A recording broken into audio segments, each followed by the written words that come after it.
ప్రపంచంలో ఉండే సిలికాన్ వ్యాలీకి వెళ్తే మన తెలుగు వాళ్ళు 60% ఉంటారు. ఈ మల్టీ టాలెంటెడ్ స్టూడెంట్స్ని మీరు ఎందుకు గవర్నమెంట్ రెసిడెన్షియల్ స్కూల్స్లో, ఎందుకు గవర్నమెంట్ స్కూల్స్లో నుంచి మనం ప్రొడ్యూస్ చేయలేకపోతున్నాము? ఎందుకు వెనుకబడుతున్నాము? మనం ఎందుకు ఆత్మ పరిశీలన చేసుకోకూడదు? మనం ఎందుకు ఇది మన బాధ్యత అని మనం ఆలోచన చేయకూడదు?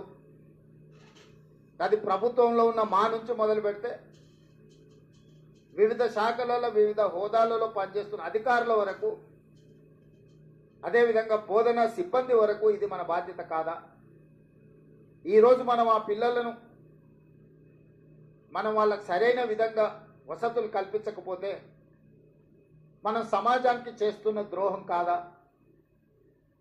ఈరోజు వెల్ఫేర్ డెవలప్మెంట్ రెండు కళ్ళ లాంటివి, కానీ వెల్ఫేర్లో పెట్టేది ప్రతి పైసా ఖర్చు కాదు.